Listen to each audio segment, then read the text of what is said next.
If you use data correctly, you can do far better than neural scaling laws. These neural scaling laws show this power law effect, where every time you 10x the data or the parameters, but I'm mostly focused on the data scaling laws here, every time you 10x it, you get a smaller and smaller improvement in the performance of your model.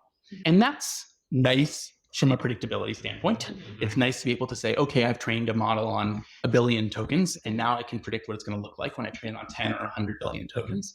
But it's also really slow and unsustainable. And I think this is why you see these projections from folks that GPT-N is going to cost $1 trillion or maybe $7 trillion. But any of these kind of crazy things, because they're just extrapolating these scaling laws naively. But that just can't possibly make sense.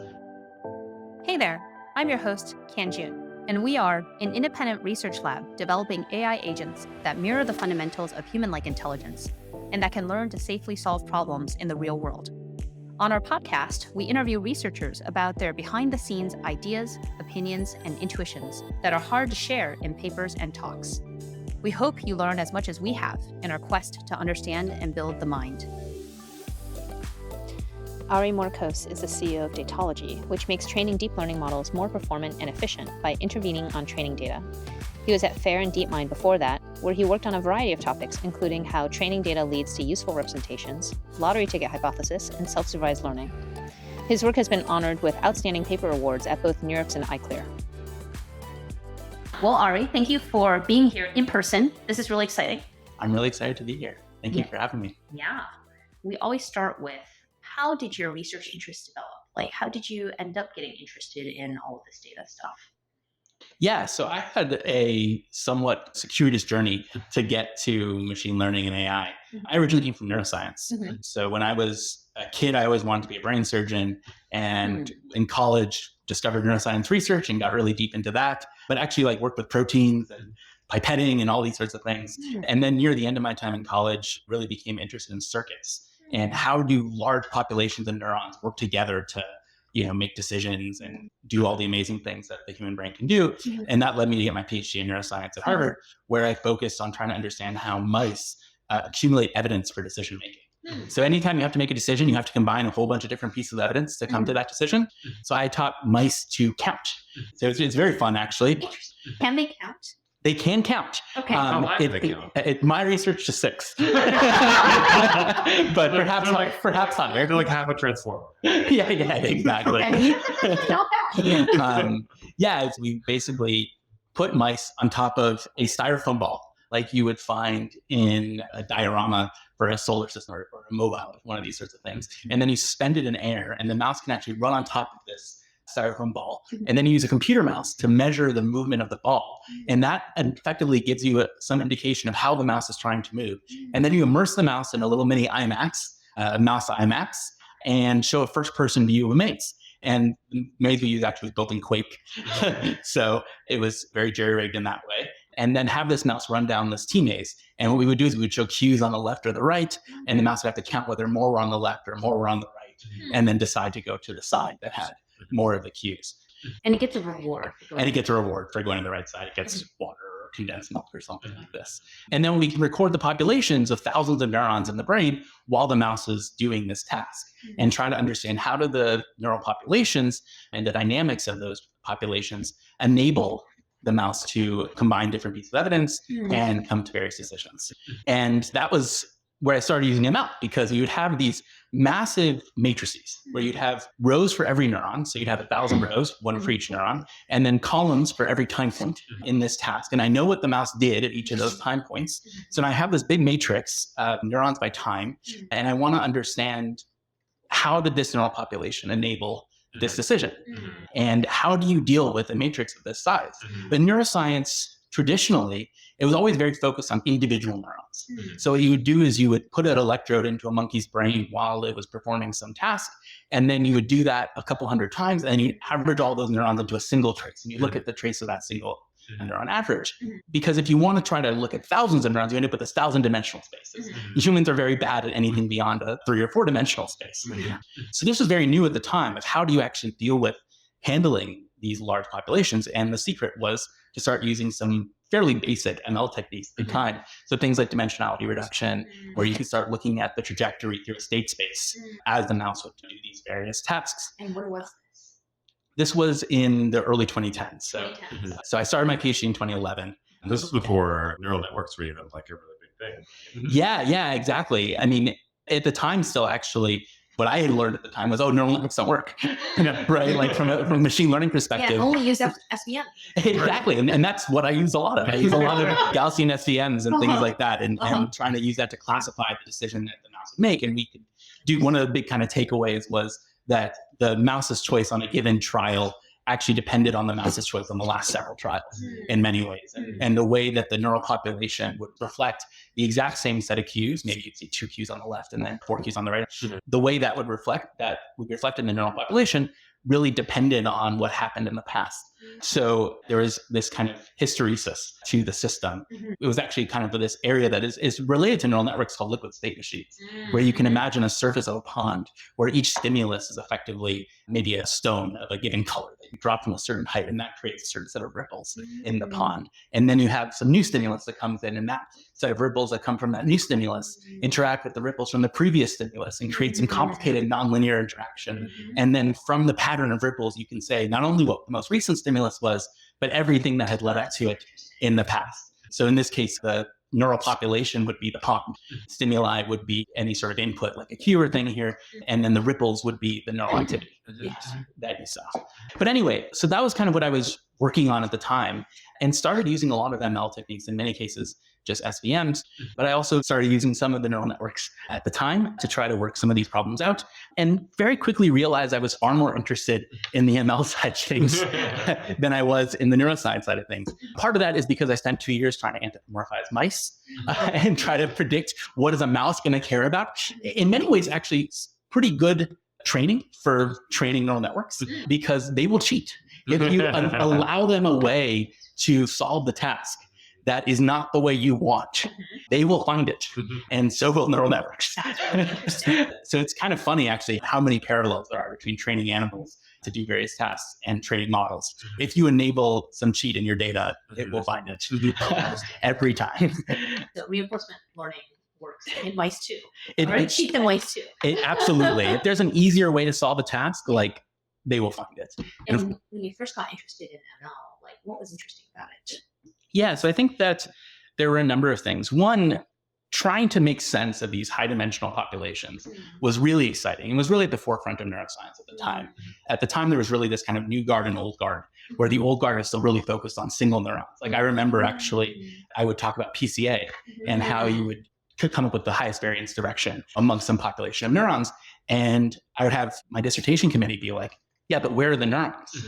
Like, you're showing me this principal component thing, but like, where are the neurons? And I'd be like, well, this is like a linear combination of all the neurons that maximize the variance. They'd be like, yeah, but I don't understand. Where's the neurons? It's kind of like saying, like a cosmologist being like, oh, like, I see the signals from the stars, but where are the stars? Yeah. There's definitely a parallel there. And I think that reflected kind of how the neuroscience community had generally been somewhat math phobic. Because I think you see this early divergence that might happen early in college or something, of like, if you like math, maybe you go more to CS or physics or something like that. But if you just like biology, you would go more towards bio and stop taking as many math classes. So there was this kind of older guard that was kind of representative of that. And then a newer guard that was realizing that, if we want to make sense of these massive systems, we have to bring computational techniques to bear to solve this. So that was one of the things that was certainly really exciting to me about ML. It felt like a real path forward versus just doing more of the same of like, hey, I found a neuron that correlates with this behavior, which is in general a lot of what neuroscience has been. And also what you see, I think, in things like fMRI, like, there's a love area of the brain, stuff like that. So did you feel like you got to something that could model what made mice make these decisions? I think we definitely made progress with it. And I think starting to understand that there was this history-dependent variability, which is what the title of my thesis was, that there was this history-dependent variability definitely taught us quite a bit. But I think that through this process, I was starting to read much more and more into ML and getting really excited about it. AlexNet had come out and had made a huge impact. But I think the thing that was most exciting to me at the time was Atari DQN, the initial work from DeepMind, where they were able to resolve Atari games, so not fully solve them, but at least perform at human level on many of these Atari games. And it started to become clear to me that we were much more likely to understand the brain through AI than we were to understand AI through the brain. But it also became clear that these systems really were very require some amount of interpretability to understand. And it's kind of funny. At the time, this was actually very hard to convince people of. Now, mechanistic interpretability is really very hot. Yeah. But at the time, people generally didn't care so much about like how these models worked. They just cared like, do they work? And I think there's still some of that today, but much less so. I was coming out of neuroscience and basically thinking, well, I've been doing this for the last 5 years with real neural systems, except the problem is with a real neural network, you're very limited in what you can do experimentation-wise. One, experiments take like literal years. In machine learning PhD, it's common that you might publish 1 to 2 papers a year or even far more, depending on where you are. But usually you graduate with at least 3 to 5 papers. In neuroscience, it's very common to only have 1 paper for your entire graduate school. And that was what happened with me as well. I only had 1 paper. So the experiments take like a really long time. You don't have any access to the weight matrix.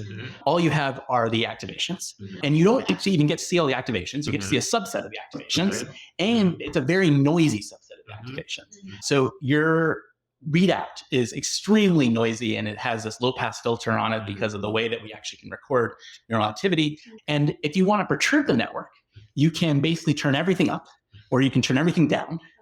But doing something targeted where I say, okay, I want to actually perturb the network along this particular direction or something like that, it just really wasn't possible at the time. Now there are actually some techniques where you can start to do this a little bit more that have developed over the last decade. But I've been trying to solve all these problems in the context of neuroscience and been frustrated by all of these limitations and then looking and being like, wow, here's this area which I'm convinced is going to be absolutely transformative to the world. And it's in fairly nascent days at the time. This was 2015 when I was really starting to focus on this. And we need to understand how these systems work, not just so that we can understand that, but also so we can understand where their bottlenecks are and then use that understanding of the bottlenecks to make intelligent tweaks to improve models rather than just throwing spaghetti against the wall, which in many ways is how the field has worked so far. Progressed. In the beginning, what were the questions you were interested in and how did those evolve over time? The first set of questions that I was really curious about were, first off, like what's the role of individual neurons versus large groups of neurons? This is something that I was very focused on in my neuroscience world. So it was kind of a nice, easy parallel. But this notion of distributed computation was clearly a big part of that. And yet you still saw a lot of work in deep learning that was kind of looking for like, here's the cat neuron or things like that. And I kind of had anathema to that from my time in neuroscience. So started working on a lot of those sorts of things and actually found in many cases that those individually selective neurons are actually no more important than the neurons which are very hard to interpret. Because what gives these models their power is their ability to leverage not just a single source, but thousands or millions or billions of sources and combine those to make these really incredible predictions, which these models can make. So that was kind of one area that I definitely spent a lot of time focusing on, and in particular, trying to understand the relationship between that and generalization. If you have a model that's really reliant upon a small population of neurons, does that make it more or less likely to generalize? And the answer we found was that it makes it less likely to generalize. More distributed representations are more robust, they generalize better, and this is something that we've kind of seen play out in many cases since then. When you say more distributed representations are more robust, like the more neurons that are activated when some data comes in, kind of like quote unquote more robust it is, or? It's more robust in the sense that you can add noise and it will continue to maintain the same prediction. You can remove neurons, which is another form of noise, right? Drop out this structured noise effectively. So you could prune networks like that much more effectively. I did a lot of work on pruning. And actually, I want to clarify here. In this case, I mean parameter pruning, because a lot of my work now focuses on what you might call data pruning, which is quite different by using the same word. But with parameter pruning, it's effectively doing ablations to your model and saying, like, okay, do you actually need these? And what's nice about that is it both provides insight into how the model is working, but also provides a utility. Because if I can compress the model by reducing the number of parameters, then that's of course cheaper. Although in general, there's been a challenge with unstructured parameter pruning where you could in theory make it cheaper, but GPUs are not optimized for that. It does not actually help. It doesn't actually help unless you start to get to really extreme pruning ratios, at which point you can start to implement sparse matrices and things like that. But yeah, so that was kind of like one of the big questions that I was really interested in at the time. Beyond that, I was also really interested in taking this analysis skill set that I had and using it to understand the behavior of models. when I graduated with my PhD, I moved to London and I joined DeepMind. And of course, there was a ton of exciting work that was happening there on various models that could do really exciting things. So in particular, the one that I worked on the most was this model called generative query networks, which is kind of one of the first generative models that could do novel view synthesis. So you would show it a couple different views of a scene. In this case, it was a Mujoku rendering of like a red cube and a blue sphere next to it with a, wall with a certain clad pattern. It's amazing. Now this is what Nerf does. Right. And this looks ridiculous compared to it. But at the time, it was jaw-dropping. And when I first joined DeepMind, Ollie and Danilo, who had led that work, had first gotten some of the initial results out of this, where they were able to basically show it a couple different views and then say, okay, what does it look like from this new camera angle? And it would render it fairly well, 32 by 32. So, high resolution. Yeah. Exactly. Stable diffusion 4. Yeah. But I'm curious, actually, before we get to that, in your work trying to understand like parameter pruning and generalization and things like that, were there any key insights that you feel like have affected or like stayed with you or affected how you think about things now? With parameter pruning, ultimately what it really is getting at is where is the information being stored and how does that impact the computation? And one of the things that I think has been striking about parameter pruning, and that in many cases, the best performing method is just called magnitude pruning. And all you do is you actually take the absolute value of all the weights and you just remove the lowest absolute value weights. Shockingly simple effect.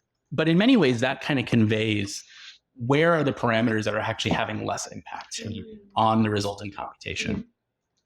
That's a lesson that I think is actually quite, like the fact that the really simple thing worked and proved very hard to beat has proven true, I think, in a lot of other aspects of deep learning. And intuitively, the way you would think about that, is it that if you remove the low magnitude weights, that it kind of removes the kind of noise, and so now you really only rely on high performance parameters? Yeah, I think Kind of that's, simplifies that generally the is course in some way or something. it's less that it simplifies it, it's just that those don't actually matter so much for the output. So like one way to think about neural networks is that they're effectively just a big equation where you have a bunch of terms, which are the inputs, and then you have a bunch of variables, which are the parameters, which tell you how you weight each of these different inputs, right? One piece of work that I think is really cool in the context of parameter pruning shows that you can actually just learn a mask over your model's weights that are randomly initialized. So the weights don't have to be trained at all. You just learn the mask. You're just learning this binary mask. And then you can actually solve really complex tasks with that.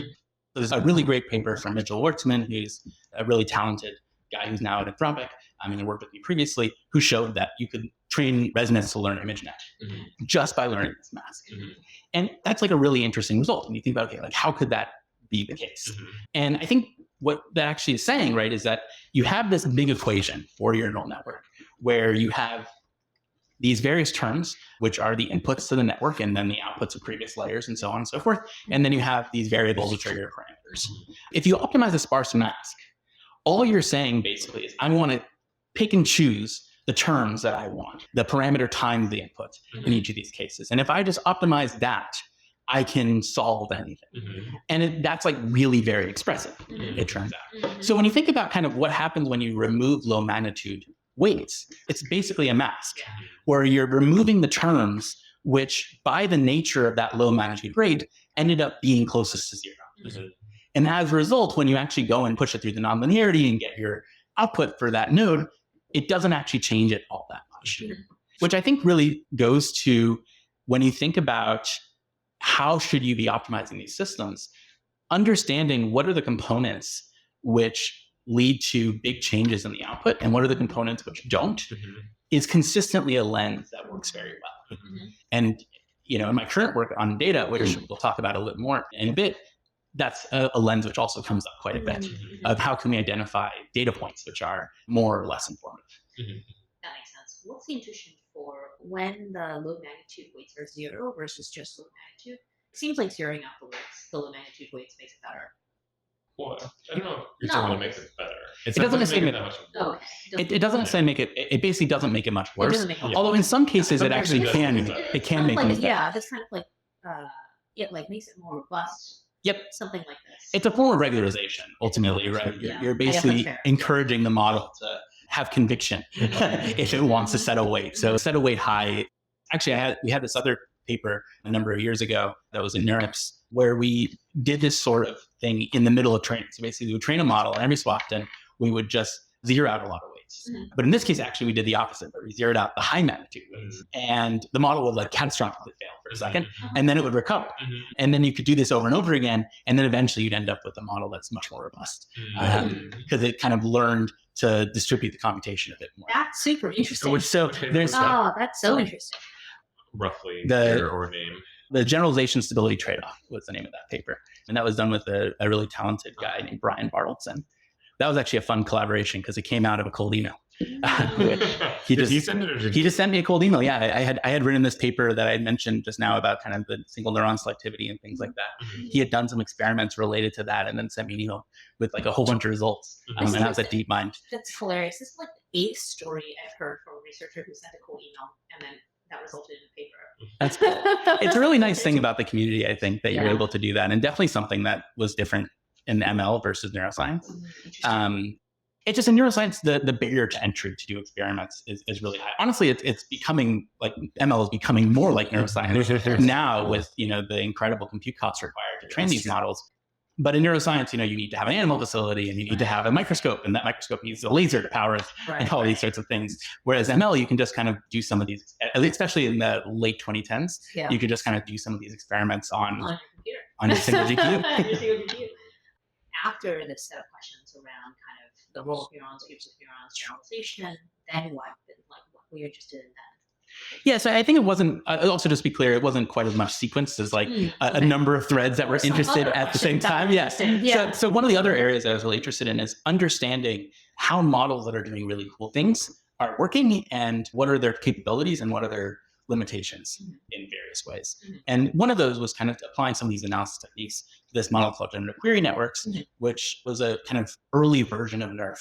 That could do novel view synthesis. So you could show it a couple different views of a given scene. In this case, a scene which would have just red spheres and blue cubes and things like that in it in Ujoku, and then ask it to predict what that scene's going to look like from a new carrying. What year was this? Roughly? So the paper came out in 2018, but the work was kind of started being done in 2016-ish. It's just amazing to think of like how much further we are. I remember those images. It's worth looking at those images for people that are curious. They're so blurry. They're so bad compared to the things we made today. But back then, it was so oppressive. Yeah, I actually remember like seeing it and my jaw dropping. Just the fact that you were able to do this. Novel view synthesis. It's wild how quickly you can reanalyze Yeah. to really what is possible. Yeah. And now you have things like Dolly, where it's just like absolutely shocking what you can do with image generators today and with NeRF and things like that. But at the time, so we had this stuff that could work, but there were lots of questions about like, did it actually understand the scene, or was it actually just in many cases taking some of these views and then just shifting them 10 degrees or things like that? So one of the big questions was like, are the representations actually view invariant? That's what you would want a model to learn. It would learn a generic canonical representation of what that scene is, and then be able to render it from any view. It turned out that the model in many cases didn't initially. It actually learned a highly view-dependent representation where it figured out all these kind of cheats, going back to kind of the mice and so on and so forth, where it figured out all these cheats where it could store knowledge about the scene in a very view-specific context. And what you'd see is that if you tried to ask it to render something that was very similar to one of the views that it was provided input, it would do a great job. But then the farther you asked it to render away across from, it would do a worse and worse job. You'd also see that it would have some really interesting failures that we could predict. So for example, if you imagine having two objects in the scene that are on a straight line, so they're 180 degrees opposed from one another.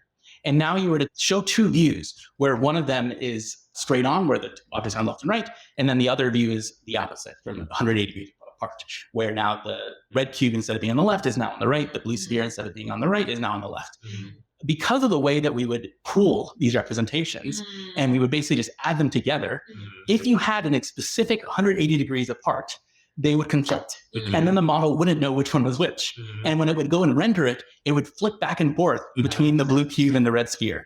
But if you showed it at 160 degrees, it would do it perfectly because it wouldn't conflict. So there was all these like interesting failure modes that you could predict based off of how the model is learning to represent these data. And then what was neat was because we understood how that worked, the answer was remove any sort of spatial coordinate from the representation so that it couldn't do this anymore and then fix it. It was a fun example of something that I think has, in many cases, been the thing I've constantly sought after in my career. And I think I've hit a couple times, but not every time, certainly, which is try to understand a system and then use that understanding to improve the system. The first part, I think, is not easy, but it is not the hardest thing in the world. But it's often quite challenging to identify how can you take that understanding and use it to make something better. That's one of the things that drew me to kind of parameter pruning. It was an area where there was a tighter link there.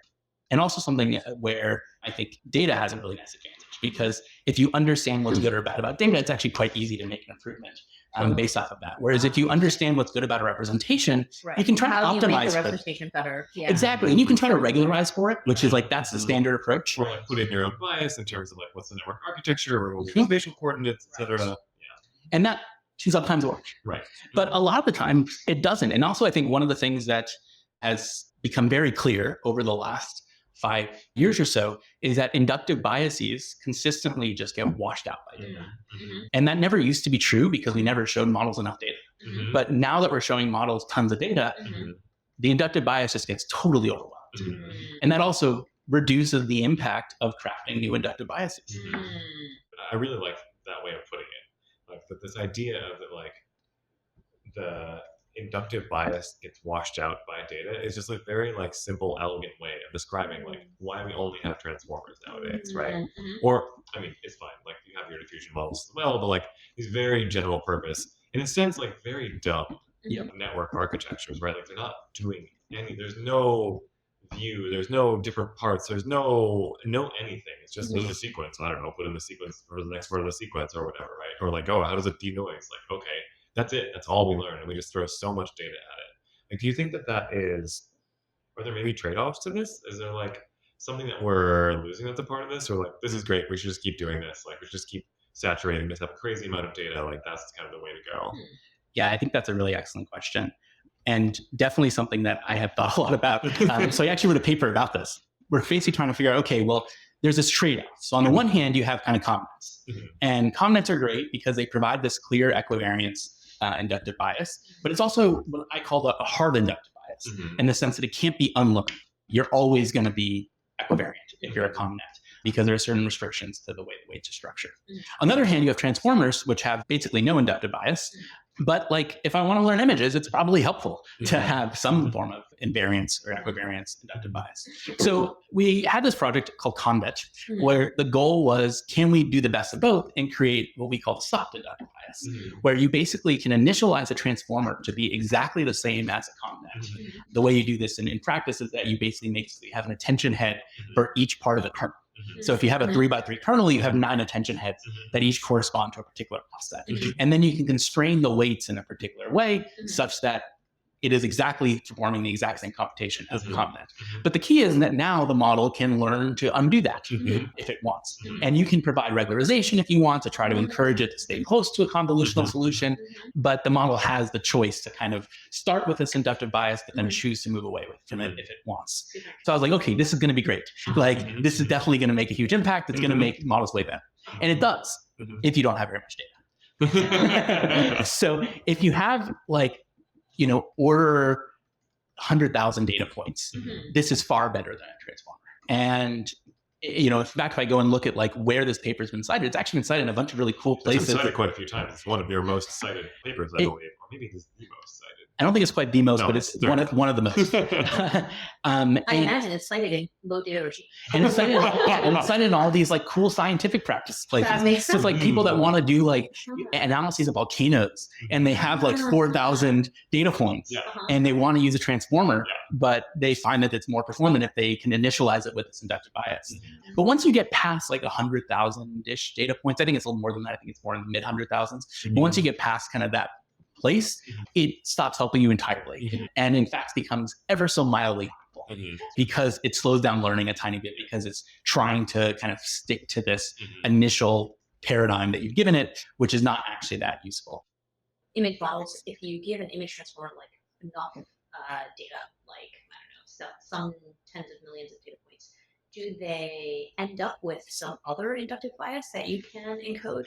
Yeah, so this also a great question. And also a paper we wrote. So Thank goodness. This paper actually got a lot less attention, but it's one of my papers in hindsight that I think was most influential for my thinking, where we were trying to understand where do inductive biases come from in models. You can kind of think of three broad places, right? It could come from the architecture, it could come from the augmentations that you apply to data, or it could come from the data itself. I went into this paper this was around the same time as Convet, and I went into it totally expecting that it was going to almost be entirely the architecture.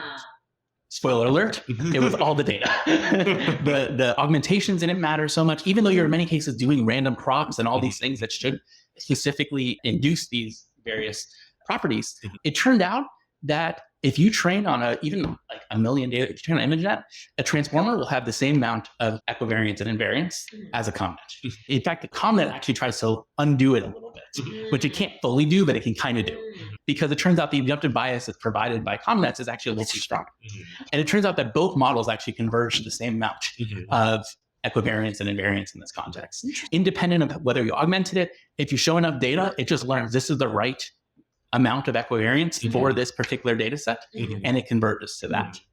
But that was, I think, actually a really, like that paired with Convet around the same time, really were kind of the first things that like really started to hit home for me that, oh, maybe this paradigm of trying to design models from the top down wasn't the right one. And maybe instead it's all about creating a much more general purpose system, which just learns from the data, and it's all about what data you show them on. So maybe like a way to think about a pre-trained model is that is actually a model that's actually a way to create inductive bias. What you've done is made like a pre-trained model that has a lot of inductive bias from data with a general architecture, and now you can fine tune it and it works pretty well. I think that's, well, you would think that's like a very different.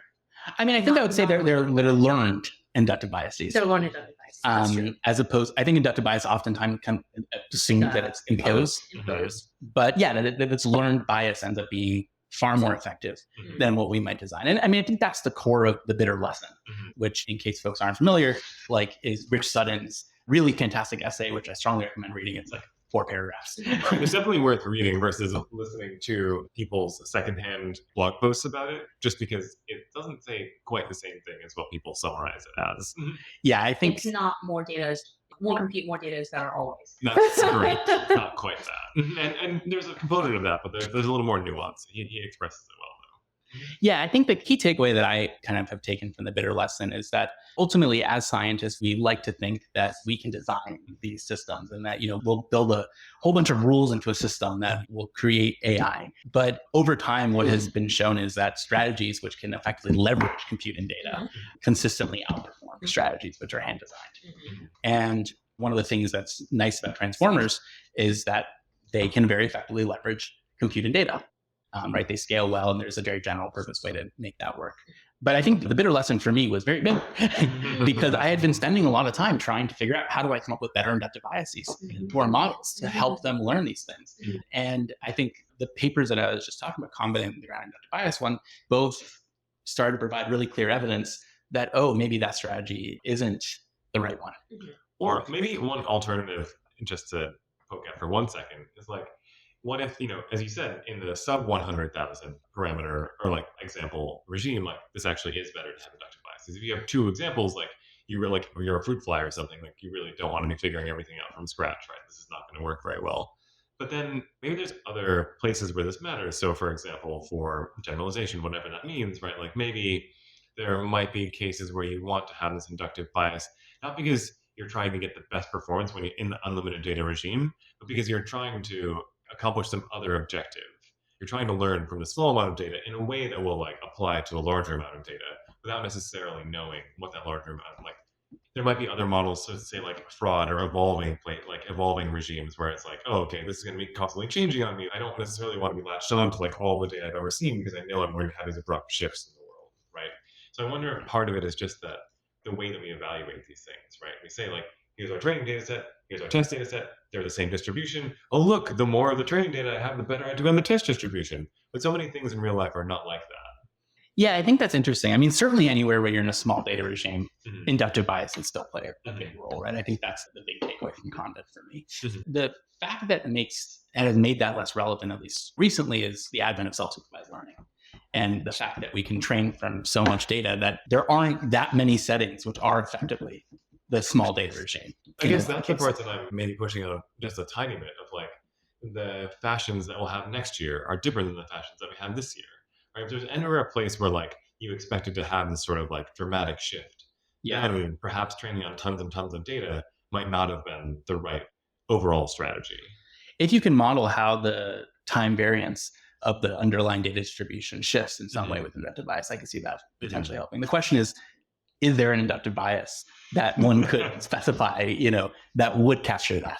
Or is that another learned model that you train on all the different shifts over time and use that? Well, as a silly example, there was a good tweet / paper, I don't even remember which was, but like in Python, you can swap len and print. You're like, now print is len and len is print. And transformers are trash at this because like, when have they seen someone using len as print and print as len, right? So obviously, right? So why would you do that? Why would you? Maybe somebody made a bug, for example, and now you're in this regime. You're like, what the heck is going on? As a person, you can figure this out, but as a transformer, you're like so skewed by the data towards this other side. So I just wonder if there's something to be said, like how does that factor into this, basically? Yeah, that's an interesting question. Is it inductive bias? Is it part of the architecture? Like that's the question. Like what is there? It feels like there's something sort of missing here still. I love transformers. They're great. They do so good in this setting. But like, it does feel like as people, we can kind of like do this very abrupt, dramatic shift and realize like, yes, of course, like I'll type out the rest of the program for you.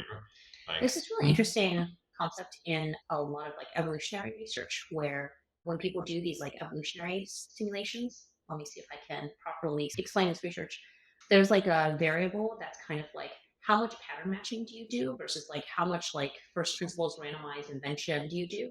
Essentially, the like pattern matching thing does well if the data regime, if the like environment doesn't shift abruptly, and then the like I forget exactly what it is that they do, but they have to basically like invent new rules or they're like constantly inventing new rules. That works really well if there's it works not better if there's a lot of environment shift. So is that like a different learning mechanism, or is it actually the same thing, but like if you can get your transformer to do something else, then it will help handle the second situation better? Yeah, transformers do something like this. If you show them enough examples of like swapping things around, they probably will get this particular type of transformation. And maybe that's how humans learn it too. I don't know. And this particular type, but like not the next type that we didn't think of. Like, crap, I forgot to like, like delete things out of memory or whatever, right? Like some other augmentation to it. It's like, I didn't put that in my training data, and so now it's not robust to this like weirdness.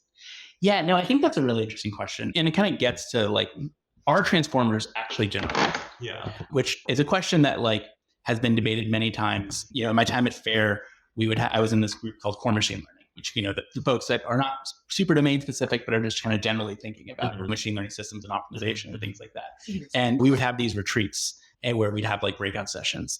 And one of the ones that I proposed, and the last one I had at FAIR last year, was, is out of distribution generalization still a thing? There's been this whole area of study of how do I actually train on one distribution, then generalize to a new distribution?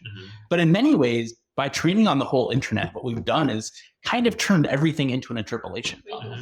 Everything's in distribution now. And like maybe that's just kind of why it ends up working. It actually caused me to start thinking about what I do as a scientist, right? Like, am I actually extrapolating or am I just interpolating?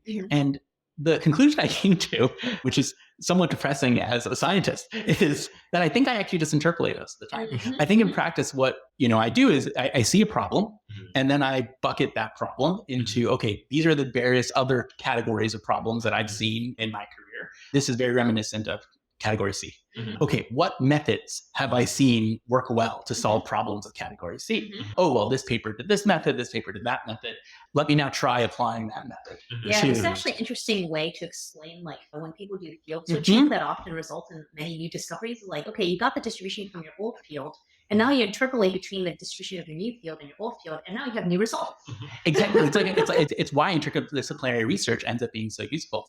I was talking to a colleague, Drew Batra, about this, and I think he's been very good at taking ideas from other fields and applying them to machine learning. He really focuses on robotics. And he actually felt like a lot of his career has been built on arbitrage between different scientific Does fields. he feel like he's doing interpolation? I think he would Something say like that, but at least in that conversation, but I'd have to check with him in particular. But yeah, I think that like in many cases, that's what we're doing. So going back to your question, Josh, about when we have these sorts of problems, it's possible that our models just will not be able to do that. And the way we've gone around this is just by trying to cover everything. And that interpolation can end up being super powerful. It seems like a very useful, practical thing to do. I guess the question is like, is there a more principled, like architectural or bias or some other way that like saves you something in this regime, such that you don't have to think of all possible things that because the space of all possible like transformations and like things that could go wrong is probably infinite and it's quite large. So it works when we're thinking about like regular things you'd want to do on the internet. And usually the kinds of tasks that we think of are like things that other people would think of or that are on the internet. But if you go really far out and you're like, I don't know, I'm going to like make all these other changes, now you're in this like really weird world that it doesn't cover. And so like whenever you're sort of doing something new or like pushing these things up like in a particular direction for a long time, you're now in a space where there was no data about this. But you made a new programming language, like a transformer will probably be quite bad at doing a new programming language that's never seen it before. Whereas a person will quite quickly like pick it up and be like, oh, cool, like this is great. I like working in this new programming language with a very small amount of training data. Yeah, I mean, like maybe another way to recast that is like, can we cast extrapolation as an interpolation problem in some ways? Yeah, like the new programming language example, I could see something where you have some kind of mapping of concepts from the new language to a language that the transformer does understand, and then now that mapping lets the transformer deal with the new programming. Like it probably has learned the representations needed for the new programming language, but you just need to do some like RLHF or I don't know, some kind of fine tuning. Yeah, I think to, that's the thing. You need to like pull out the right representation. I think that's the thing that's interesting to me is like, is there maybe it's just about generating data, maybe it's about changing in some way, maybe it's about some other particular process like RL or something else you do on top of it. But I guess it does still seem like it's an interesting question. Okay, related question. Sorry. I was gonna say one more thing on that. Yeah, I think it's also about trying to encourage the model to match principles rather than statistics. Models are very good at matching statistics, and it turns out that can get you extremely far.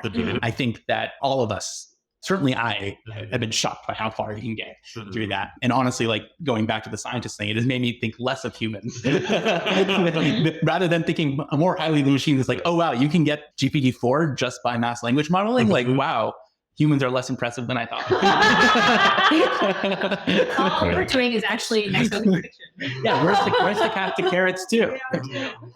But if you can encourage models to learn principles, and kind of goes also back to the mice, like if you give them a way to learn this problem that's easier, they will. And there's one example in kind of my prior work that lined up with this, where we took these IQ tests that were quite old called Raven's progressive matrices, which if you're not familiar are basically these 3x3 matrices where it has an image in each cell where you might have some shapes or lines or things like that. And there's a rule that applies to the rows or the columns or both. And you see 8 of these cells, but the bottom right one is empty, and you have to predict what the bottom right one's going to look like. So for example, maybe you'll see that the shapes increment from left to right. That would be the easiest one. But you can also have things like XOR and a whole bunch of different logical rules here. In 2018, when I was at DeepMind, we had a paper about designing Raven's tasks for models. And we found that they were very good in interpolation, but they were terrible at extrapolation. So if you showed them, digits where you show them they were always shapes that were odd, and then they'd seen 1, 3, and 5, and then you ask them to interpolate to 2 and 4, they do that fine. If you ask them to now extrapolate to 7 or 8 shapes, they fail catastrophically. And there were all these various places where they couldn't extrapolate. So we have that paper, and then there was a follow-up paper that Felix Hill, who's a super talented scientist at DeepMind, led. I actually did very little for this paper, but ended up with my name on it anyway.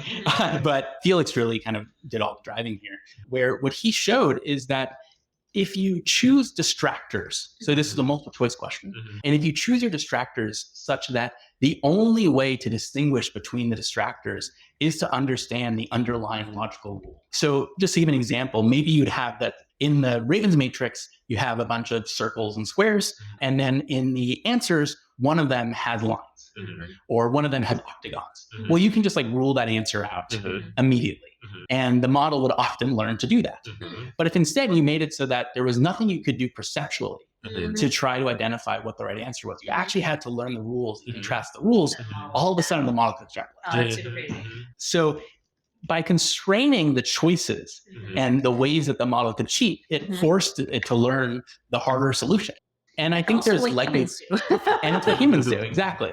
And I think there's likely a lot more we can do to exploit that when we train our own models. Interesting. And so maybe on the data side of things, that would imply something like, okay, maybe you'd want to design your data distribution or your input data such that it's missing certain types of data or it includes certain types of data.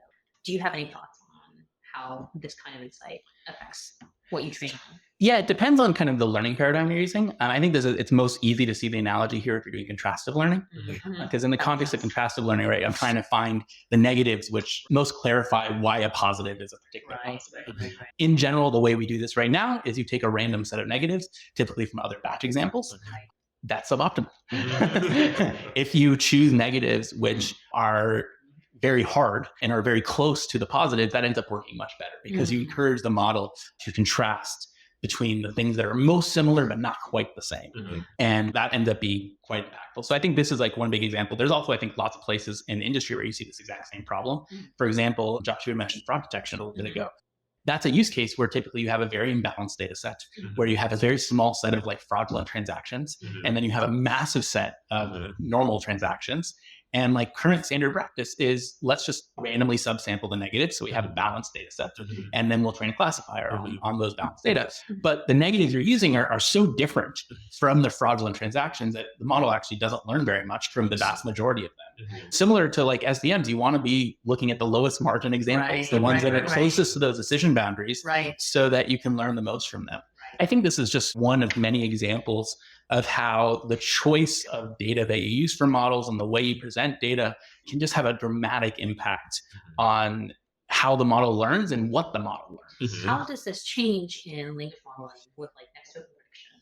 In language modeling, like the most apt analogy here would be, what do you mask? Currently, that's also generally random. But if you think about that, that doesn't actually make that much sense. There are probably better ways to do that. You want to actually mask the tokens that in many cases are the hardest to predict based on the context. If the token's super easy to predict based on the context, then the model doesn't learn it. And that can come from the choice of which data you show it, or it can come from the choice of which tokens you mask, or of course the combination of two. Interesting. And so have you ever worked on masking tokens? So this hasn't something that I've ever worked on yet, although definitely something that I could imagine myself working on in the not so distant future. But I think it's just another good example of how this doesn't matter. So back to what you were saying earlier, you were saying you like to try to understand a system and then try to use that understanding to improve a system. Have there been other places where this is applied? Yeah, so I think the other place where we've been successful here the most is on the data side. And I think that also dovetails well with kind of the other things we've been talking about here. I had a bunch of experience seeing that, okay, data seems to matter a lot more than these inductive biases. Maybe we should really be focusing on this. And it also seemed really kind of surprising to me that the field largely wasn't so much. When was that? This was in like 2020, 2021. So, and even now, I think data quality is something that people are thinking about much more. But if you look at like scaling laws and all the work on that, they all assume IID data, which is kind of a weird assumption when you think about it, right? It kind of assumes, hey, all data are created equal. And garbage in, garbage out is effectively like the oldest adage in computer science. And yet, once we saw these scaling laws and self-supervised learning started to really work, and we realized, hey, we can just add more, people just started focusing on more. And that seemed really odd to me, especially given that we were finding that like which data you use ends up mattering. So I started working on that problem and trying to understand what is it that makes a data point informative. And that led to a paper called Beyond Neural Scaling Laws, which I was fortunate to get a best paper award at NeurIPS. And what that paper showed is that if you use data correctly, you can do far better than neural scaling laws. So these neural scaling laws show this power law effect, where every time you 10x the data, or the parameters, but I'm mostly focused on the data scaling laws here. Every time you 10x it, you get a smaller and smaller improvement in the performance of your model. And that's nice from a predictability standpoint. It's nice to be able to say, okay, I've trained a model on 1 billion tokens, and now I can predict what it's going to look like when I train on 10 or 100 billion tokens. But it's also like really slow and unsustainable. And I think this is why you see these projections from folks that, GPT-N is going to cost $1 trillion or maybe $7 trillion. But any of these kind of crazy things, because they're just extrapolating these scaling laws naively. But that just can't possibly make sense. And it turns out if you actually look at, you can compute this analytically in kind of smaller settings. If you look at how much information you learn from a new piece of data, it turns out that actually follows the exact same pattern as a scaling law. So as you increase the data size, it decays as a power law. And there's actually a duality between that. If you can increase the marginal information gain per data point, then your power law scaling exponent gets better. So what we showed in this paper is that if you do this correctly, you can get models that scale much faster than power law scaling as a function of data. And what was very interesting there is that there were a couple kind of key insights that led to that. So one was like, how do you actually choose the data? Which this is the biggest question that comes from this. And kind of one of the things that has been debated quite a bit in the past is, are easy examples better or are harder examples better? What we showed there, and we were able to kind of prove theoretically and then confirm empirically, is that when you don't have very much data, you really want easy examples because the model can't learn all the outliers. It can't learn all the edge cases. So instead, it just needs to see the easy data so it can grok the basics. But once you pass some threshold, and in practice, this ends up being somewhere around a couple 100,000 data points, depending on how you define a data point, but it's usually in that ballpark. You then switch to wanting to keep hard examples. Because at that point, you've learned the basics, and now all that matters is the edge case. This is, I think, what we've seen in most practice, right? So if you think about like the autonomous vehicle space, where the challenge has been with all the edge cases. So there's no one collecting a bunch more driving straight down the straight highway on a sunny day. Exactly. And yet that's like what 99% of the driving data is, especially given that it was mostly collected in California. So you end up with these real biases. So I think that one of the things that I really loved about that paper was that we were able to do a bunch of cool math work in the theory side of things. And I would be remiss if I didn't mention that Ben Sorcher, who is a super talented grad student at Stanford, led a lot of that side of the work along with Siri Ganguly and just absolutely killed it. Really, really fantastic scientist. But we were able to use those insights to then say, okay, well, how can we design an algorithm that actually exploits that and leads to better training? And we were able to improve training results with that, make models train faster. That said, that work was still fairly proof of principle, I would say. So a lot of kind of my focus after that was very much on, okay, how do we take these insights and how do we scale them up to really big data sets where this starts to really matter and where we kind of get to the point where you're actually really limited by the amount of data that you have. And I think we were very pleasantly surprised to see that in many of the data sets that we use in practice, especially in web scale data sets, there is so much redundancy and unnecessary data that in many cases you can expedite training by really big multiples, in some cases as much as 4x, while simultaneously often increasing performance.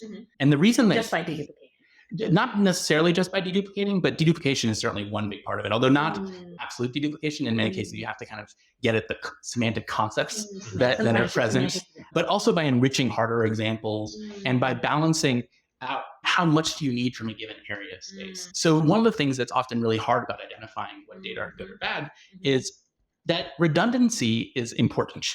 We can't remove redundancy entirely, right? And in general, when you start going from like exact deduplication to redundancy, it's a fuzzy boundary, right? There are things which are semantically very similar that you might want to fully deduplicate, but then there are other things where they're similar, but you actually do need to see that variance. So the example I often like to give here is like two different pictures of two different golden retrievers in two different parks. That's redundancy, where you want to be robust to understanding what a golden retriever is, regardless of which park, or which golden retriever, or which golden retriever, or which pose, or any of these various things, right? So you need to see some amount of redundancy. The challenge is that you don't need infinite redundancy, number one, and the amount of redundancy you need is likely not consistent with the distribution of the data. And different concepts will require different redundancy. So sticking with that example, if I want to understand elephants, well, elephants are pretty stereotyped. There's bigger elephants and smaller elephants, African and Asian respectively. They're all gray. They all have floppy ears. They all have a trunk, but largely they're pretty similar. There are no blue elephants in the wild. Right. Elephants are like a low information concept. Yeah, they're fairly low entropy, right? Whereas dogs are super variable, right? They're all shapes and different sizes. So if you think about, okay, I need to remove a certain amount of redundancy from the concept, you need to remove the appropriate amount of redundancy. So if I remove the amount of redundancy that's appropriate for dogs from elephants, well, it's fine. It's not going to hurt me, but I'll be wasting a bunch of compute looking at elephants that I don't need to look at. And if I were to do the reverse and I were to remove dogs, it would be really bad at dogs, because now I'm really hurting myself on dogs. Really But the challenge here is that I don't even know what elephants and dogs are. Instead, I just know I have a bunch of data. So you have to first do an unsupervised concept discovery to understand what these concepts are. Then you have to use that understanding of those concepts to identify, okay, what are the harder and the easier data points here? And there's another huge challenge here, which is, what does it mean to be hard or easy? Which there are many different definitions of this that you potentially use. How do you know what makes a data point So that's a huge question. That's a huge question. Okay. And then you have to decide, okay, now that I know which are the hard and easy ones, according to some definition of hard or easy, how much do I actually remove from those? And how do I do that without, biasing the downstream distribution, all those sorts of things. So there ends up being a ton of complexity in how you actually compose all of these various approaches. And that's before you even get to things and actually go beyond filtering, which is a huge part of this. But how do you actually present the data to the model? I think that curricula is an area that I think has gotten a bad name in a lot of the research community, because people have tried to make it work quite a bit, and it really basically didn't work for a really long time for most settings, with the exception of our. Well, what your theoretical result implies is that is a curriculum. That, to some extent, doing that can help quite a bit. And I think we've actually now, there's actually quite a bit of evidence that this is working now. So if you look at, for example, the Gemini papers, they talk about actually doing a discrete curriculum where they enrich certain data later on in training. They say very little about the data that they use in these models. But I think almost certainly we are starting to see these things work now. And there have been a couple of papers now recently showing that you can make curricula work. Because if you just think about it from a conceptual standpoint, there's a really beautiful way to think about this that Mei Chen, who's a grad student at Stanford, had a paper called Skill-It, like skill-it, quite a bit, where she thought about thinking of curricula as a graph. So you can imagine a graph where you have nodes, which are concepts.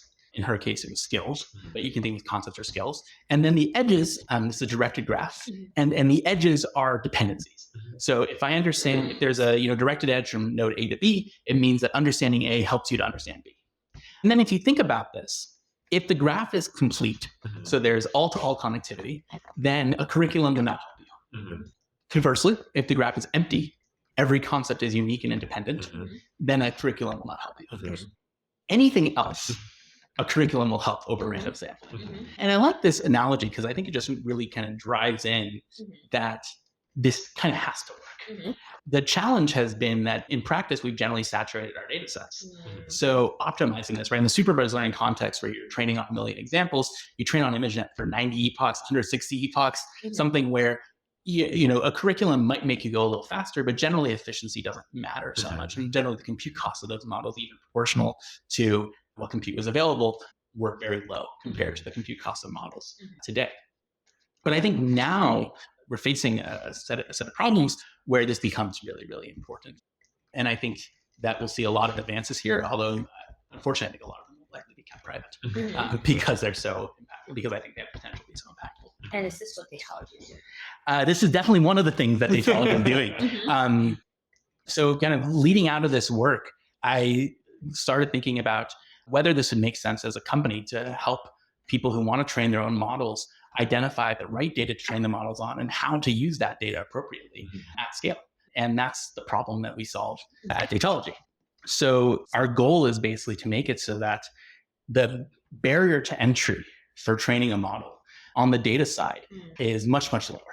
This ends up being just a hugely impactful aspect of model training. In many cases, I'd argue it's more important than the architecture and the augmentations and all these other things. And yet, there's really no guidance whatsoever about how you should do this.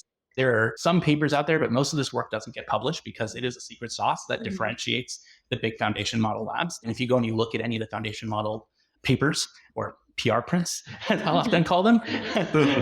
They technical reports, exactly. PR print is the most accurate.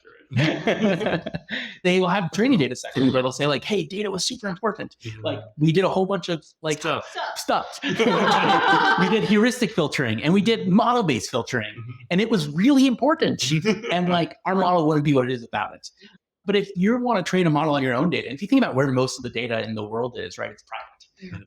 And when you think about especially all the interesting use cases beyond just language models are amazing. But I really think they're just like one very small part of what we're going to see with AI more broadly. In the last couple of days, actually, we've seen some really cool stuff about AI for robotics, where we're starting to see more real world interactions. And I think we're going to see a lot more of that. And obviously video is starting to become more impactful and things like this. But if you want to kind of train a model on some of these private data, you would not have access to this part of the stack that ends up just being incredibly high leverage. And there'd be a huge barrier there, both in the expertise required to do this. There are a fairly small set of people who have spent a lot of time thinking about data. And then also just because data effectively is a compute multiplier, and because models don't converge, compute multipliers are effectively quality multipliers. It means that you would be limited in the type of model you'd be able to achieve, which means that you'd end up spending a lot more money to get a worse model, which would in many cases actually price people out of training their own models. And to me, AI has the potential to really transform everything we do for the better. Like anything, it's a tool, it's a really incredible hammer. And hammers can be used for lots of things. Different shaped hammers. Exactly. But like this really enables us to solve so many problems that are facing humanity. In order to do that, we need a lot more than just kind of 3 models that are trained by 3 really big labs. So some people tell me, like, we train our own models, and some people are like, that's dumb. You know, in the future, these foundation model companies are just going to optimize their foundation models so much, and Facebook is releasing, going to have Llama 3. It doesn't seem like training your own models makes sense because you'll just be outpaced by these other providers. But you seem to think that that's not true. What would your argument be for that? Aside from private data, is there anything else? Yeah, so I think it depends on, I think the enterprise and consumer are a bit different. On the enterprise scale, I think, which is kind of mostly what we're thinking about at Datology, I think there are a lot of pretty obvious reasons why people are going to train their own models. They have private data. America has private data. Exactly. They're not going to trust a third-party provider to do this. We've designed. They have plenty of money. And also, I think you're going to see a huge benefit of smaller specialized models. If you think about what hallucinations are, which is like the most talked about problem with current language models, it's really 2 sides of the same coin, where the other side of hallucination is creativity. So for most people, like when they showed off, when ChatGPT first came out, the thing I saw over and over again, right, it's like, write a poem in the style of Shakespeare about my dogs going on an adventure across the ocean, like whatever. And it does an amazing job, you know, and you say, oh, and also make sure to use this word and do all these sorts of things. Like, that's a hallucination. Like, it's a guided hallucination, but it's a hallucination nonetheless. It is making something up. And when we then ask it to do something factual, we don't actually tell the model that we want it to be factual. It's kind of the same thing. Yeah, exactly. So like, in many cases, the creativity that we see from models is a byproduct of them being so generic and so general, but that also leads to these sorts of hallucinations. And if you think about most business use cases, you generally know what your model is supposed to do. You're generally not producing a chatbot. You know, you usually want it to solve a single task over and over again in a very effective way. And if you use a general purpose model, whether that's an API or whether that's even fine tuning an open source model, you're generally going to pay a cost for that generality in parameters and hallucinations. And if instead we train a smaller specialized model, you're likely going to find that it does a much better job at the one thing you really want it to do, and you can deploy it much more cheaply. Especially as the number of users for products increases, the cost of inference is going to get so high that saving 20% on your cost of inference or even more can justify a ton of investment on the training side. And ultimately, like for companies, their data is their moat. You know, like one of the things I've tweeted, like I think it's kind of wild that you see the big foundation model companies asking people to share their data with them. Like it's kind of the same as saying like, hey, please give us your moat. Make it easier for us to outcompete you. So I think on the enterprise side, there's a very clear need for that. Do you think that enterprise data moat, et cetera, like, do you think that starts to matter, or that continues to matter as like generated data starts to get better and better? Like in this case, if you want to have a bunch of hard examples, you can find a few, and then potentially if you have a better model, you can start to generate things that look like those examples. And as long as they're sufficiently high quality, now you're kind of producing whatever data you wanted for the cost of the inference to produce that data. Yeah, I think that's definitely an interesting question. The challenge is making sure that the generated data matches the distribution that you actually want it to do. And this, I think, in general, is the challenge with synthetic data right now. Synthetic data is an incredibly exciting direction. It's one that I think will have a ton of impact, definitely an area that we're thinking very hard about at Datology and that we'll be doing a lot of work in. And I think that there are clear places where it can make a huge impact, in particular with helping to augment tails and take areas of a distribution that are undersampled relative to where they should be and helping to fill those in. That said, if you kind of use synthetic data naively, it leads to all these problems. So there have been a couple of really beautiful papers that have basically shown that you get model collapse if you do this. And the reason for this is fairly intuitive. Anytime you train a generative model on a data set, it tends to overfit the modes and it underfits the tails. So if you then were to recursively do this n times, each time training on the outputs of the generative model, you would eventually completely lose the tails and you end up with a delta function. Could you generate not the modes though? But that's the key. But if you do this more intelligently and instead you say, okay, let me actually guide the generation and curate the outputs of those generations, I think you can do quite a bit to augment this. That's really interesting. And so I guess like any generation has some chance of hitting the tail. So you have to like do some pretty serious amount of curation to find the tail.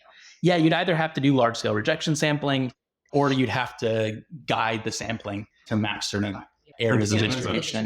The distribution, the relative frequency of the modes versus the tails. Like if it is relatively long tailed, whatever, just rejection sample it, flatten it out, color uniform. You're probably pretty good. Potentially. If it is very skewed, then the rejection sampling can be extremely expensive. Yeah, and you might need to guide the sampling itself. Yeah. But I think when you start thinking about the business data, it depends. Like, do you have a generative model that's actually a good model of what your data distribution looks like? And if so, how do you guide that? How do you do that at scale? So I think there's an opportunity for doing that, but I think you'll always need at least a pretty substantial seed data set to help guide this. And ultimately, I think synthetic data will be very good for filling in gaps. But my expectation is that you'll always want a fair amount of real data to start with, at least for specific purposes. I think once you start getting to purposes which are very consistent with what other models are being used for, in that case, it might be possible to just completely circumvent any sort of real data. One question that I have in general is, to what extent is synthetic data model distillation in disguise? You know, you could imagine that instead of doing it by regularizing the logic, you're basically saying, especially when you use one of these big foundation models to produce outputs that you then train another model on, like the textbook is all you need paper, where they're using GPT-4 to say, okay, is a data point high quality? Are you effectively doing distillation there without knowing it? I don't actually know. We haven't done a study on this, but I think there's a reasonable chance that that might be what's happening. Although I guess with enough curation, you're not necessarily doing distillation. And that if you are legit making data points that look better than the original training data, it's like the original training data from the web is also kind of trash. So if you're like, oh, I actually just made like a big data set of good poems or stories or programs or whatever you care about, then I think it doesn't feel like it's model distillation anymore, right? At a certain point, you've injected enough information. Right. Because anytime you do filtering, you're injecting information, right? And that's kind of the key. There's also like, you see these arguments against synthetic data that are basically just that like, you have this information quality paradox, right? Where like the amount of information has to decrease every time you train a model. And I think that's why you get the mode collapse and the delta function if you naively train on the outputs of the generative model and you don't do any filtering. But anytime you filter, you're injecting new information from the outside. And I think that can have nice impact. It seems to me like the thing that matters is being able to know how good the generated data is. To the extent that you can make that judgment correctly, you're sort of able to generate as much data. Like the less, like if you have almost no error there, you can generate basically as much data as you want. That is the high quality as you want. It's really about driving that error down. But although you might end up running into diversity problems. So then that's the other question. You want to make sure that the quality is high, diversity, but then also that you have it has to cover the thing, but then you also need to make sure that it's correct. But then going back to our earlier conversation, like if you can cast everything as an interpolation problem, then maybe you can get a model to output really diverse things, just so long as it never actually has to extrapolate. How do you know what makes a data point hard? So there are a bunch of different kind of approaches to this, but ultimately you wanted to come up with some definition of hardness. One that we tend to use is kind of prototypicality. How representative of the concept is it? things which are the platonic ideal of a concept are easier, and things which embody a concept but are kind of more esoteric would be harder. Like the butt of development. Yeah. Like, Images of Interesting. So I think that's one definition of hardness. But I think there are lots of other ones that you could construe, right? Like if you're in the text domain, you could think of it as like, how many other concepts do I need to understand this one concept? And in a lot of harder sciences, there's a very clear hierarchy. Okay, in order to understand calculus, I need to understand arithmetic, and so forth. So that might be another way definition. But I think that this is a place where there's a lot of innovation to be done. That's really interesting. And in So general, the second one is kind of abstraction stack. Like how thick is the abstraction stack? that would be another way to think about it. And like that's a much harder definition of hard than the first one. Like how do I even? How do you turn that into an algorithm? So I think that the challenge here is how do you first off come up with these different definitions of easy and hard? Like what are these different axes? Because easy and hard are very vague terms. Can you not use kind of training, like you train your whole thing? Let's say, well, I guess like maybe, are there any other kind of like training indicators that you could use? Like you can imagine, making a held out set, training on the other parts, testing on this one, like, all right, which ones were hard, right? Like that's kind of going to tell you which ones are hard, right? Because the loss will be high. Yeah. So one would think. That's it turns out a lot of that stuff doesn't work very well for whatever reason. Like if you use the magnitude of the gradient of a trained model or something like that, or the loss or perplexity, like a lot of the time that doesn't actually end up working all that well. I don't actually have a clear sense of what's going on there. I think sort of by definition hard. It's hard for the model to understand. But it may actually be different from like some kind of like fundamental world information hardness. Exactly. I think also there's this challenge that bad and hard are very similar, but are very different. So they're very similar in the sense that they're the things that a model is not going to understand. But they're very different in the sense that the hard data are the gold and will teach you everything you need to know. And the bad data will actually really hurt you. And in fact, one of the things that we found is that one bad data point is not equivalent to one good data point. If you show a model one bad data point, you need many more good data points to outweigh the negative impact of one bad data point. Okay, what's a bad data point? Sorry, I was just going to say, so let me rephrase let me try a second experiment. Okay, so now we do this thing, held out data set, okay, train on this, and then we look at the ones that were the highest loss, but we get rid of the ones that are high loss because they were trash. And we keep the ones that have high loss but seem good. Now you have to do some kind of like filtering. Yeah, and then you filter that. Yeah. What does that work? I don't know how you tell between bad and goodness. I know as a person looking at it, like you will see, oh, this is just like trash data, but the other one is not. I don't know how you tell apart automatically, but I guess that's kind of the question. Is like, is that sufficient, or does that still not work? I think that might work, but I don't think we know. I mean, I think in general, like one thing I will say about a lot of this is that this is a frontier research problem. And there's been very little public research done in this direction. The work that is being done here is generally kept private. And a big part of kind of our goal at Datology is to do a lot of this research and have a much more rigorous understanding of this. So I hope to be able to answer that question at some point in the next future. But I think that's something that there's still a lot of work to be done on. I have another question, which is when you're working with customers, you have lots of different types of data across different domains. How do you handle, or can you use similar ideas of prototypicality or like a similar algorithm across different data domains, or like you have to handle them totally differently? So a kind of core part of our approach is that a lot of what we do operates in embedding spaces. And that's very nice because it makes most of the approaches modality agnostic by design. Are there trade-offs? There are absolutely some trade-offs. In many cases, the biggest one being that the choice embedding space matters tremendously. And one of the things that we found actually is that the best embedding spaces for curation are not necessarily the best embedding spaces for downstream tasks. You definitely want to capture more about similarity in a curation-based space than you might want to for downstream tasks.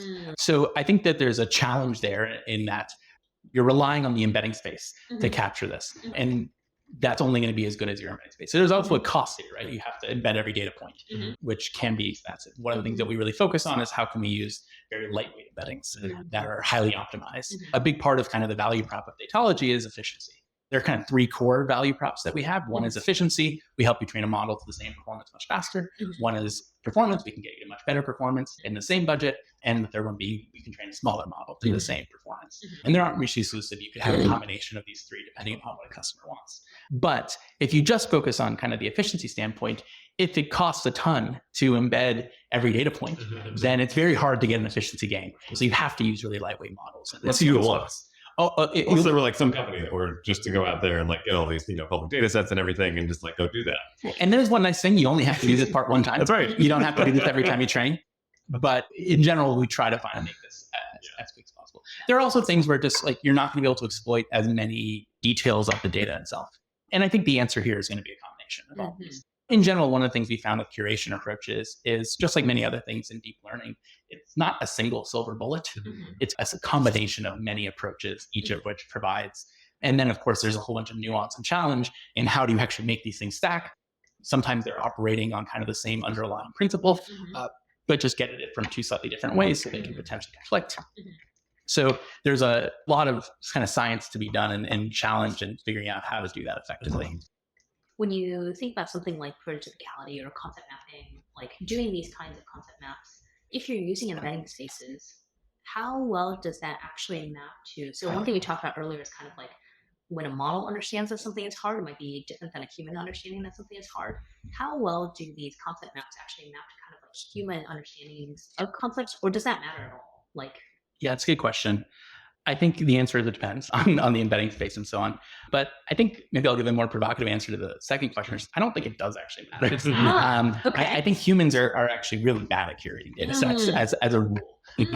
Why do you say that? First off, humans just don't understand those data. Right? So like we're really good at understanding vision data as a general rule, and we're kind of okay at text data. But like imagine a human trying to understand like pressure traces for like a meteorological model or something like that. It's like we don't have good models for this. We just don't have good models for this. Like there's no way a human can ever do that. But even if we stick to like vision, which is like, humans have like hundreds of millions of years of evolution, that has just been designed to optimize our visual system. But even there, you're going to still run into huge problems because a lot of what determines a data point's quality is actually not the data point itself, but it's the relation of that data point to every other data point in the data set. And that's something that humans just can't do, right? We can't keep a billion data points in our head at the same time. So we might have just and if you think about the simplest case of kind of semantic duplication, where you have data points that are effectively identical, you never want those. You only want one. So maybe you have 1,000 duplicates. Removing 999 of them is very good. Removing 1,000 of them is terrible because now I removed a good data point from my data set. So if I just look at the data points individually, it's not actually going to help me very much in that regard. Having done so, it's also very difficult to tell. If I give you a random mediocre web page that's like got a few parsing problems, well, is this good? Who the heck knows? Like, it's so hard to make this judgment about whether it's good for the model or not, right? Yeah, because it means kind of very different data. It's about these relationships. It's just a very difficult task. Yeah, and I think that ultimately we're going to see, this is why I think in the long run, we're going to see closed loop training, where you guide the curation based off of what the model's already understood. Because then you can, to some extent, ask the model to tell you, like, will this be informative? Doesn't that get back to as in like the data pipeline gets rearranged mid-training? Yeah, effectively. Doesn't that get back to the same question that I was asking before, though, effectively, of like, if you did have this held out set, like you're kind of saying like, oh yes, like if you were to continue training on this like held out set, like which one should you look at? Like, the implication here is like something about the same. Yeah, I think setting. I think you just have to do something beyond first order gradients in general. And like I think that generally that's what people have looked at. They've looked at gradients. It needs to be more clever. It needs to be more clever. Yeah. But like I think conceptually, like yes, there should be a way to make this work. Right. And I think that a lot of the times when there's something that should work, like it usually will. Right. Like the question is like, how exactly do I get it to work? Yeah. What is a set of things, right? Like neural networks should work. And people have been saying that since like Frank Rosenblatt, like in perceptrons. Right. And like everyone was like, yeah, but they don't. Like, don't work on this yet. Right.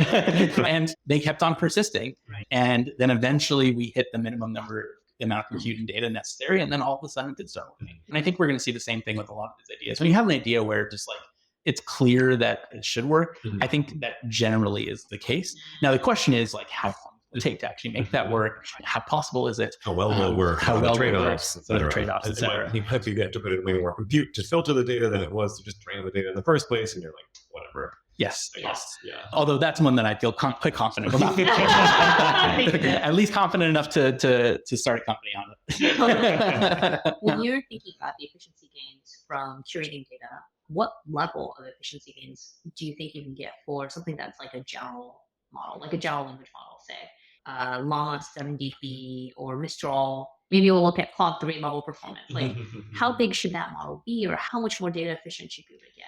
Yeah, so I think that like at a floor, 2x should be possible, probably like today. In the long run, I expect that 10x or more will be possible. And this is just also a function of the scaling laws, right? Like the scaling laws basically tell you that the larger your data set, the greater the fraction of it is not useful. Right. And you hit these diminishing marginal returns very badly. It basically just argues very strongly that there are really better ways to do this.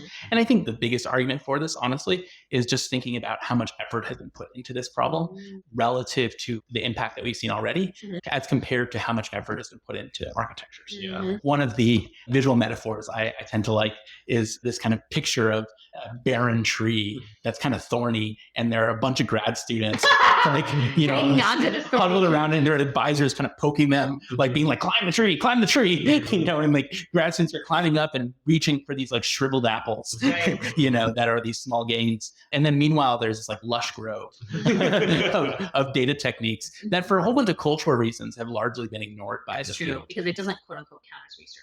Yeah, I think that's a big part. It doesn't count as research, quote unquote.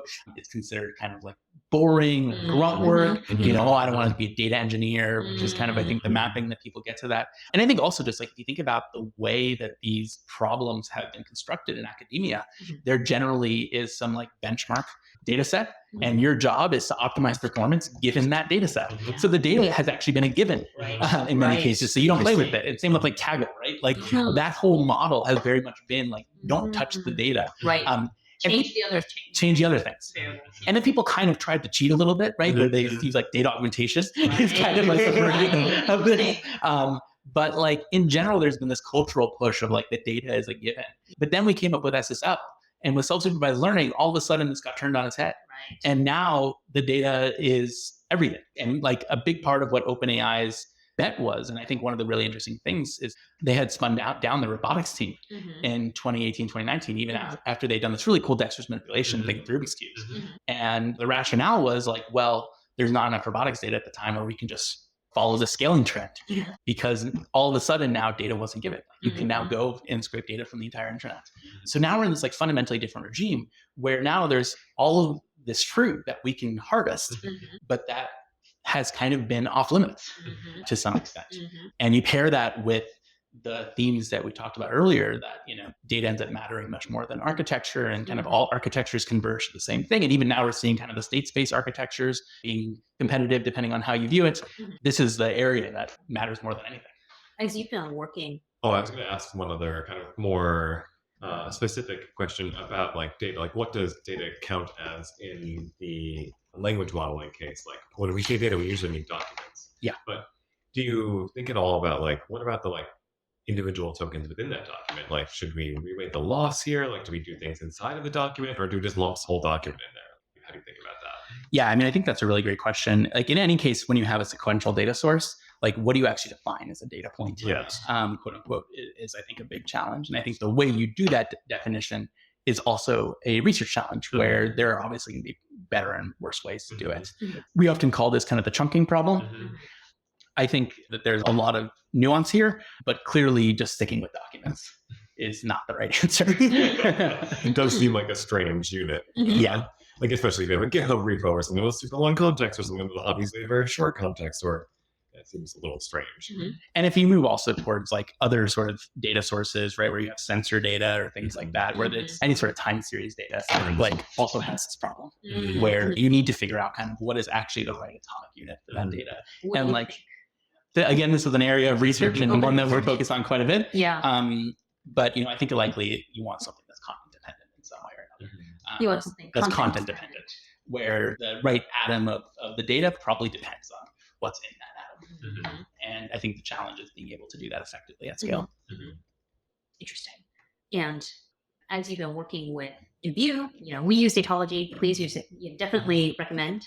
As you've been working with Imbue and also other customers, and kind of looking at their data approaches, and what have you been surprised by?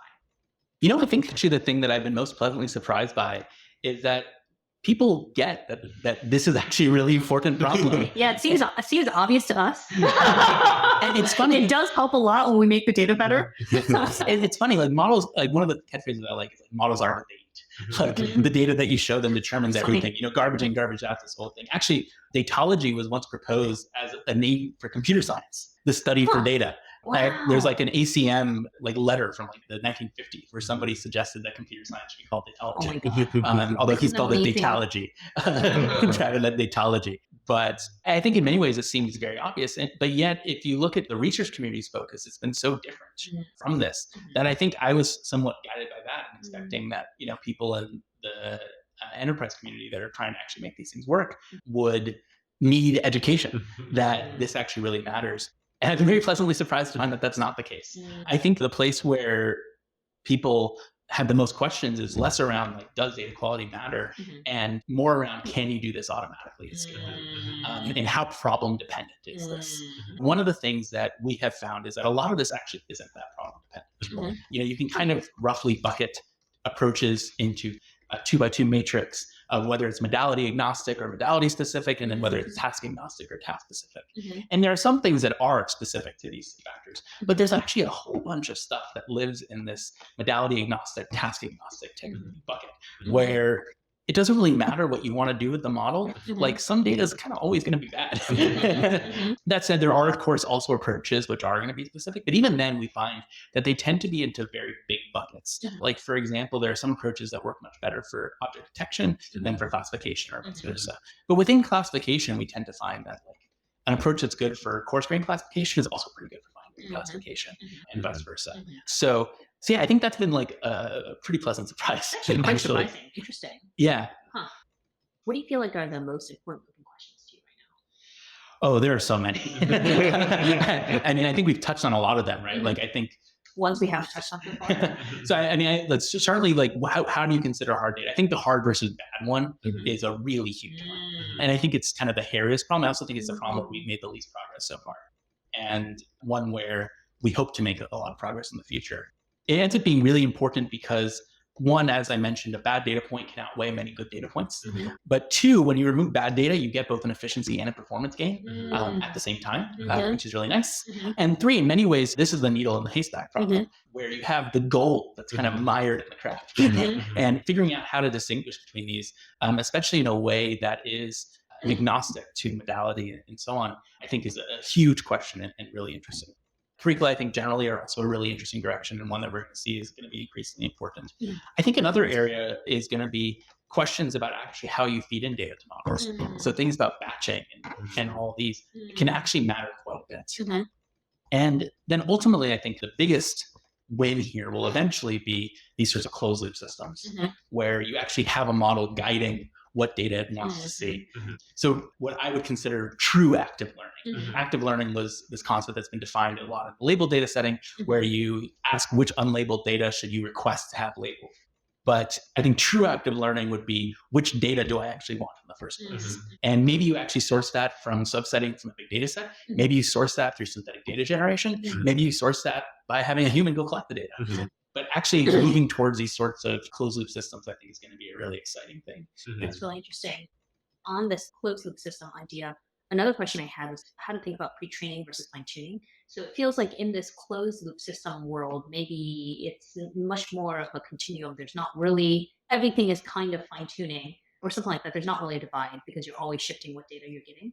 Maybe the question I have, open question I have is in the future, do you think customers will mostly use open source pre-trained models as a base that they then give a lot more extra data to and do this kind of closed loop data training on top of, or do they start with a fresh model? How good or bad are the learned inductive biases from pre-training? Yes, I think it obviously depends on the use case for the customer. I think in a lot of cases, you're going to see kind of training from scratch is going to make a lot of sense. Just because the domain is so different. The domain's different. You can get a smaller model, which when strictly about serving becomes really important. You can remove hallucinations, all these other factors. But if you want just ease, then of course taking the most recent Mistral model, Llama or whatever, and fine tuning that is going to be the fastest. We definitely know that the choice of data obviously matters tremendously in fine-tuning as well. I think, though, if you can do it in pre-training, it likely will result in better models in the long run. One of the things that I think one of my co-founders, Matthew, likes to say is that RLHF is kind of like in the movie industry saying, hey, we'll fix it in post. We're taking this data set and we train on everything. We train on this big circle. And then at post-training time, we basically say, actually, don't look like this. Don't look like this part of the circle. Don't look like this. Just look like this one tiny pie slice. And that's kind of a weird way to do things, right? Like, it's likely better if you just only train on that pie slice to begin with. So this actually goes to your point about bad data. So one thing I was really surprised by was when you said that one good data point does not equally weight one bad data point. What makes you say that? If that's true, that would imply like actually you do probably want to pre-train on actually a really high quality filtered data set. Yep, exactly. So there have been some published works that have suggested this in various ways, that this is the case. But I think also it just kind of makes sense intuitively. So if you think through, one of the main ideas here is that the reason we get diminishing returns from data is because data become more and more likely to be similar to something you've seen before already. And that's something that just is a fundamental property of, as your data set size increases, the odds that you've seen something similar to the new data point also increase. And that ends up being the power law and all this sort of stuff. But if that's the case, then that means that because the marginal information gain from a good data point is getting small, if you have a bad data point that violates the trend of other data points, it's actually going to result in a much larger gradient and pull the model much farther away in many ways. So it's likely going to end up hurting the model a lot more than that next good data point, which might teach the model something, but is not going to teach it all that much. Now, if you had a hard data point, which was considered equally unlikely to the model as a bad data point, maybe you wouldn't see that in that case. But like I said, those hard data points are gold, and that's why they're gold. Whereas those bad data points will weigh you down. They are anchors. The hard part is figuring out which is which. Cool. So, thinking about bad data points as anchors, a lot of people I talk to in industries say, oh, we're like working on generating data or we're working on collecting more data. Actually, should you recommend to them to work on improving the quality of your current data and like remove bad data or filter out bad data first? I think it depends on how much data you have and to start with, but in general, I think yes. The answer is you have a ton of data. Most businesses have a ton of data already. Most of it's unlabeled. One thing that I think I would like to see more is people kind of realizing that the real core advance behind ChatGPT is actually not the transformer, it's self-supervised learning. And that's a super general purpose idea, right? That you can train without labels by trying to predict one aspect of a data point from a different aspect of the data point, right? That's like self-supervised learning at its core. Most customers that I talk to have these massive data sets that they could be using, but they're still kind of stuck in the 2010s in many ways of like, oh, I want to train a bespoke supervised model to do this one thing to some extent. And when you're in that regime, you're generally in this, okay, I'm in this like very limited data regime. I need to go and collect more data. But if you can shift to making use of the unlabeled data that you have, well, now you're in this like totally different problem where now the problem is you have too much data. And then it all becomes about finding the right data in there. That said, there will always be a combination of these two. I think ultimately the answer will be that you do a ton of self-supervised learning and then you sprinkle a little bit of supervised learning on top. The unlicked cake metaphor, I think, continues to be prescient. So true. Do you have any guidelines for other people on what makes bad data bad? I think that's a hard question to answer. It depends very much on. Depends too much on the domain. It depends too much on the domain and what you want to do. But I mean, at the high level, right, it's going to be data which is not only not representative of the actual use case you want, but actually violates that use case in some ways and pushes you in the opposite direction. Here's a picture of a dog. It's labeled elephant. Yes. It's not helpful. Mislabeled examples are like the clearest example where they actually push you in the wrong direction. Multiple choice question exams where the answers are all wrong. There we go. Oh, those definitely don't appear in modern data sets. Right. Do they? No. AI deceleration calls for anyone out there. Just put up a bunch of data that's all anti-correlated with reality. There you go. Honestly, like Make sure it gets scraped. one of the things I worry about, right, is that the internet's getting polluted by AI generated data. That's true. Like, I never thought about that as a decel strategy. But like maybe they should just like pollute it with like GPT-2 outputs. Make things that look like really good exams. Oh man, that's A bunch hilarious. of software engineering, a bunch of repos that are just, they don't You're just pile. wrong. Yeah, don't pile. Answers that have nothing to do with the body. Don't do this, Josh. You're definitely going to do this. For giving people bad ideas. Bad ideas. Anything else you want to talk about? We are absolutely recruiting people. Absolutely. At Datology, both scientists and engineers. And one thing that we feel like you don't need to have a PhD to do great science. Yes. What's important is the passion about like how do we do better with data and curiosity.